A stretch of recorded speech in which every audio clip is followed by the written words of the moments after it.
नमस्कार, आप देख रहे हैं आर हिंदुस्तान न्यूज। आनंद सक्सेना के साथ बांदा से संवाददाता अजय शर्मा की रिपोर्ट।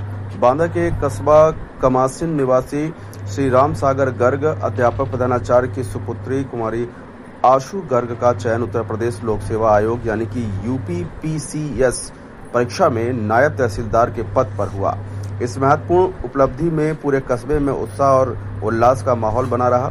आज गृह आगमन पर उनका जोरदार स्वागत किया गया। पिता राम सागर गर्ग ने बेटी आशु गर्ग को तिलक लगाकर पुष्प वर्षा कर खुशी मनाई।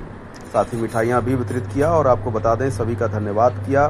मौके पर उपस्थित गणमान्य नागरिकों एवं जनप्रतिनिधियों ने आशु गर्ग जी को हार्दिक बधाई एवं शुभकामनाएं प्रेषित किया तथा उनके उज्जवल भविष्य की मंगल कामना की। उधर आशु गर्ग ने बताया कि मेरे पापा और मेरी मम्मी ही मेरे गुरु हैं और आज मैं जिस मुकाम पर पहुंची हूं, मेरे पापा ने ही मुझे हौसला बढ़ाते रहे हैं और मेरे पापा एक पिता के साथ साथ मुझे एक अच्छे मित्र की तरह ट्रीट किया उन्होंने। आगे सुनते हैं क्या कहा आशु गर्ग ने। फिलहाल आप सुरक्षित रहिए, जुड़े रहिए आर हिंदुस्तान से। नमस्कार। आपकी मेहनत से पूरे क्षेत्र में हर्षोल्लास है, पूरे गांव में खुशी का माहौल है। ये आपने जो संघर्ष किया है उस संघर्ष की उपलब्धि दिखाई दे रही है। आपकी मेहनत तो बहुत अच्छी रंग लाई है। आप इसमें जो है अपने डैड को कितना मार्क देना चाहेंगे? डैड ने कितना सपोर्ट किया आपका? उन्होंने तो बहुत सपोर्ट किया है मुझे, जो भी मैं हूँ अभी जी। उन्हीं की वजह से हूँ। उन्हीं ने पढ़ाया। यहाँ नई सेंट्रल स्कूल में पढ़े हैं हम लोग और हर जगह अलग अलग जगह रह के उन्होंने सब किया हमारे लिए। और ना जस्ट वो, मेरी मम्मी जिन्होंने हमारे लिए बहुत कुछ किया है। हर एग्ज़ाम में वो पीछे आती थी, खड़ी रहती थी धूप में 3-3 घंटे 4-4 घंटे मेरा वेट करती थी, खिलाती थी कि हाँ बेटा तबीयत सही रहे। तो मेरे पेरेंट्स आई बिलीव कि उन्होंने ही सब कुछ किया है, सारा उन्हीं का श्रेय है। मॉम डैड का बहुत अच्छा सहयोग रहा। आपको कैसा महसूस हो रहा है? मुझे तो बहुत अच्छा लग रहा है सबको खुश देख के, और मैं भी खुश हूँ कि कुछ इतनी मेहनत की तो मिल गया है, उसका परिणाम मिला आप है। बहुत ही सौभाग्यशाली हैं कि आपको इतने अच्छे मॉम डैड मिले। उन्होंने आपका जो है एक एक कदम पे साथ दिया। वो सही बात है, मैं तो सारा श्रेय ही उनको दूंगी। मुझे लगता है कि उन्होंने मुझे पढ़ाया लिखाया जो भी कराया है वो बहुत बड़ी बात है। और एक लड़की होते हुए और एक छोटे से गांव से आते हुए भी मैं इतना कुछ कर पाई, बाहर रह के पढ़ रही हूँ, तो उनको तो सारा श्रेय जाएगा इसका। जी, आपके गांव में जितने ग्रामीण हैं, ग्रामीणों में मैंने ये देखा कि आपकी इस उपलब्धि, इस उसमें जो है कामयाबी में बहुत ग्रामीणों को इतना ज़्यादा खुश है कि बहुत ज़्यादा खुश हैं। तो कहीं ना कहीं तो ग्रामीणों का भी आशीर्वाद रहा। और जी जी बिल्कुल। एक बहुत छोटे से गांव से आ रही हूँ मैं, तो वहाँ से उठ के आना भी बहुत बड़ी बात हो जाती है। और वहाँ पे जो भी आसपास के लोग हैं सबका आशीर्वाद तो रहा ही है पूरी जर्नी में। तो जी, और ये आई होप कि वहाँ पे जो भी लोग रह रहे हैं उनके लिए एक मोटिवेशन भी हो, ताकि वो लोग भी आगे बढ़ के कुछ कर पाए आगे जाकर। अब अपने मॉम डैड के लिए कुछ प्यारा सा 2 शब्द और कह दीजिए। मैं यही बोलूँगी कि जो भी मैं हूँ आज उन्हीं के लिए हूँ, और आगे भी करना है। यहाँ रुकना तो है नहीं, आगे भी करूँगी। तो उसके पीछे भी उन्हीं का सारा हाथ होगा। उन्हीं ने सब किया है मेरे लिए और आगे भी मुझे पता है कि करेंगे।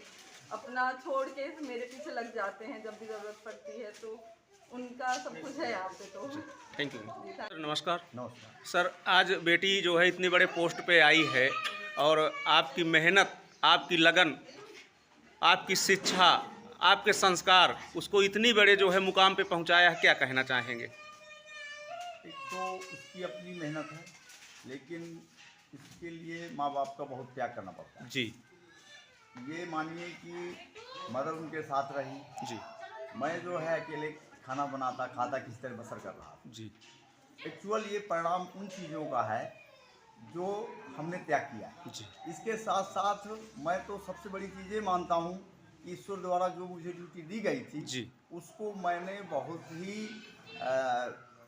आशीर्वाद मान के स्वीकार करके अपनी पूरी जी जान से लगा दिया। जी तो मैं तो उसका परिणाम मानता हूँ कि बच्चों के लिए माँ बाप का ईमानदार और उनका कर्तव्यनिष्ठ होना बहुत जरूरी है। अध्यापकों में भी मैं देखा कि और सलाह देता हूँ कि अगर आप बच्चों के साथ प्यार से नहीं आएंगे तो आप तो सर्विस पा गए, लेकिन आपकी आगे पीढ़ी स्टार्ट हो जाएगी। और ऐसा ही होता देखा गया।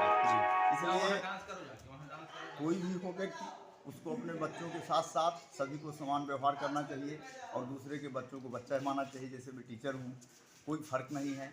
अगर ब्लड निकलता है तो दोनों का सेम होता है जी। इसलिए कोई बुरा भाव समाज के प्रति नहीं रखना चाहिए। जी। और जो भी पोस्ट मिलती है ईश्वर की दया से उसको बड़ी ही कर्तव्य निष्ठा से और बड़ी ही ईमानदारी से कार्य करना चाहिए, क्योंकि इसका जवाब ईश्वर को देना पड़ता है। चाहे हमारी लड़की ही हो और चाहे और दूसरे बच्चे हों, हमारी सलाह यही रहेगी कि जो भी आपको ईश्वर द्वारा प्रदत्त हुआ है उसको बहुत ही ईमानदारी से करने का है, देश के प्रति हमेशा समर्पित रहने का है और अपनी बेस्ट सर्विस देने का प्रयास करने का है।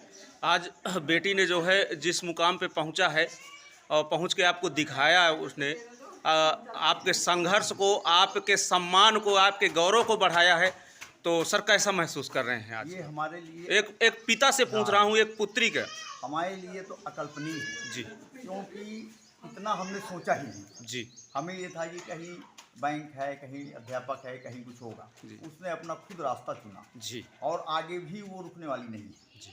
जैसा उसने बताया है और उसके तमाम परीक्षाएं और तमाम रिजल्ट बाकी भी हैं IAS लेवल के। जी। तो उसका संघर्ष रहा, हमारा गाइडेंस रहा। जी। एक लड़की थी, यहाँ रही, दिल्ली में रही, कहीं रही। तमाम लोग कहते भी थे कि वो लड़की को अकेले छोड़ना, मदर उनके साथ रही। तो एज ए पिता सबसे बड़ी प्रॉब्लम सिक्योरिटी की होती है। लड़का तो कहीं भी पढ़ सकता है, कुछ कर सकता है, लेकिन जहाँ तक लड़कियों का सवाल है उसमें ओपन माइंडेड होना जरूरी है और बच्चे भी वैसे होना जरूरी है जो हम संस्कार देते हैं। संस्कार मुझे लगता है कि कहीं मेहनत से भी बढ़ के होते हैं। तो संस्कारी होना, वो संस्कारी लड़की थी और हर बात हमसे शेयर करती थी, हर प्रॉब्लम बताती थी और हम दोनों माता पिता उसके साथ हमेशा लगे रहे। अभी सर हमने बात किया जो है मैडम से, जो अभी जो है उन्होंने एग्ज़ाम निकाला, तो मैडम ने कहा कि नहीं, मेरे मॉम डैड का इसमें 110% जो है सहयोग रहा। मेरे मॉम डैड मेरे साथ बिल्कुल छाया की तरह खड़े रहे। उन्होंने हमेशा मेरा हौसला बढ़ाया और उन्हीं के हौसले के बदौलत मैं आज आगे बढ़ी हूँ। पूरा श्रेय मैं अपने मॉम डैड को देना चाहती हूँ। श्रेय तो दे रही है, जानती है कि हाँ किस परिस्थिति में उसको पढ़ाया लिखाया गया है जी। लेकिन फाइनली अगर हम देखेंगे तो बहुत लेबोरियस और बहुत जो है बहुत ही डेडिकेटेड थी अपने जॉब के प्रति और अपनी मेहनत के प्रति, इसमें कोई डाउट नहीं। अभी उसका एक और रिजल्ट बाकी है IAS का, अक्टूबर में आएगा। अगर ईश्वर ने चाहा, आप लोगों की कृपा रही तो मुझे लगता है कि ये बहुत दिन तक के लिए पोस्ट नहीं है, ट्रेनिंग के लिए है। Thank you sir.